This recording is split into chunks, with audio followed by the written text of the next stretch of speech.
Hello and welcome to the France 24 interview. We're here in Paris at the Académie Diplomatique Internationale, and our guest of honor, I should say, is Liberia's president, Ellen Johnson Sirleaf. She was just awarded the Nobel Peace Prize. Mrs. President, welcome to the France 24 interview.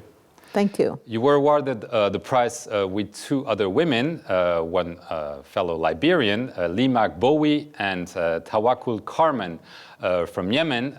In your address after being awarded the Nobel Peace Prize, you said that this prize was for all women, especially the victims of rape and sexual abuse. There's also maybe a personal dimension into this prize for you. Well, I think all three of us in many ways have represented the suffering of women, either personally, through violence, but have also fought for the liberation of women, fought against violence against women. And I also think it represents the leadership role that we have played, each of us in our separate areas of endeavor, to be able to mobilize women, to be able to bring sensitivity to women issues. It's a recognition in our view by the Nobel Prize Committee to have given the prize to three women, and we hope that this is going to strengthen our own resolve and our own commitment to continue to work for enhanced women participation in society and for women's leadership and empowerment. Obviously, there was a symbol in awarding it to two African women from sub-Saharan Africa and one from Yemen, because you think the issues are more acute in those areas than they are maybe in the Western world?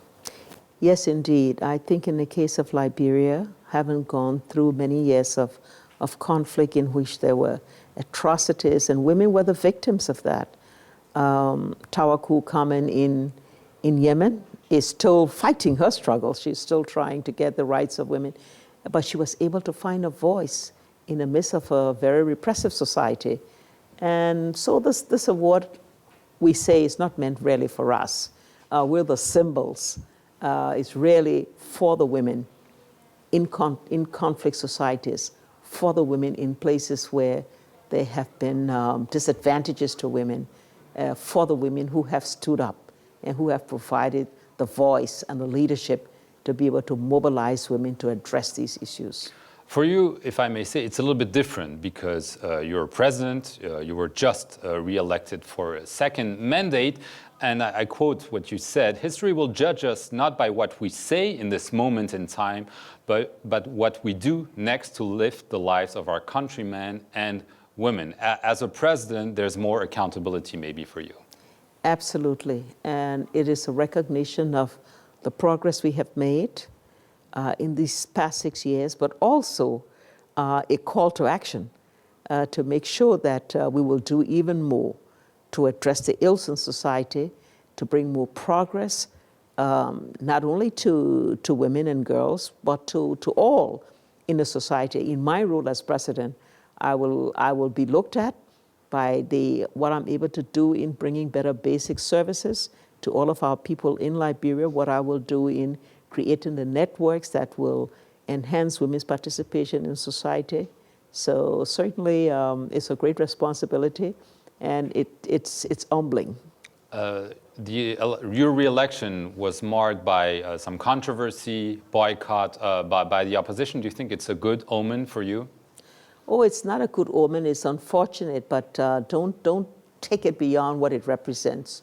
It represents a lot of disaffected youth who felt that they've been bypassed in the progress. We concentrated in the 6 years in doing what I call the hard things, building the infrastructure, restoring the institutions, building the capacity. And the young people who reacted violently was saying, it's time you pay attention to us. It's time you give us an education. It's time you give us jobs. And so we heard them. Otherwise than that, the controversy of the election, I think, mainly came from an opposition, but they're not, sustained by the facts when it comes to the election, as judged by both national and international observers. But do you think as a Nobel Peace Prize president, you have an added task of reaching out to the opposition and telling them, let bygones be bygones, we have to work together? Absolutely, and I've already started that process. The consultation is on. I've even asked my compatriot, Lima Bowie, to head a reconciliation initiative, and she's already started to work on that. So definitely I must do that. Corruption comes as an issue in many discussions. Do you think this is where maybe you didn't do enough in your first mandate and should do more now? I disagree about not doing enough. We have done enough on the preventive side. What we inherited was, quite frankly, a culture of dishonesty. So what we've done is to make sure we put in preventive measures through new laws, putting in systems, building the institutions, building the capacity, formulating the strategies. On the preventive side, it's going to be very difficult for corruption to take place going forward. Where we have not measured up is on the punishment side. And that's because our whole judicial system is in need of reform, and that's something we're trying to address. I want to go back to the past. There have been discussions about your previous support for Charles Taylor. Some people have said this is a stain on your record. What's your answer to that? Listen, people make more of this. People must know when the opposition takes something, they take it totally out of context. I was in the United States working with an institution that was fighting the repressive regime of Samuel Doe. Mr. Taylor started a movement, and we made a contribution of $10,000. It wasn't even a personal contribution. It was an institutional contribution. But because I ran for public office and ran for president, that became an issue, and that issue has just stayed on it and stayed with me. Yes, we did support Taylor, as did thousands of Liberians, when he started the rebellion to remove a repressive dictator. And when I personally found out that Mr. Taylor was moving in the wrong direction, I fought him. I led the movement to fight him. I went back and ran against him in '97, simply to show the world that we disapproved of what he was doing, and we needed to make sure we brought change to our society. I went to prison to fight for democracy in the country. So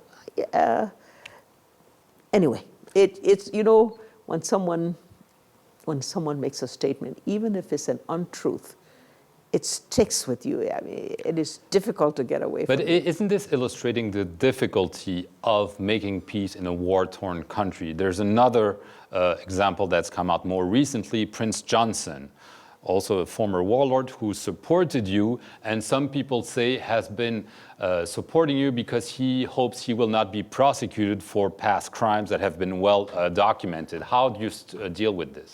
I have said over and over again, Prince Johnson's support in our second round was based upon the wishes of his people. Had he not run, I would have won decisively in his county. That's why I came out second in his county with high votes. But he was a Feel-Right son, and he won a larger number of votes, and that perhaps undermined my own potential of winning in the first round. In the second round, his people were very clear where they wanted their vote to go. And so he did that. What will happen as regards his future and what's in the Truth and Reconciliation report is something that will evolve over time. But if you were to prosecute him, you would not hesitate as a matter of justice? I don't know what the timing is right to be able to talk about war crimes court, to be able to talk about prosecution. We are in a very difficult situation. Our peace is fragile. We're in a region that's also very fragile. We must do everything we can to sustain the peace and to be able to address poverty, which is the root causes of some of these tensions. The record is clear. If you do not restore peace, if you do not keep peace, if you do not reconcile, if you do not do basic services, you go back to conflict, and then the situation is made worse. Just the last question. Do you feel lonely as the only woman head of state in Africa? Very lonely, and I've expressed that many times. As a matter of fact, I'm glad I was re-elected because I don't want Africa to return to a men's club.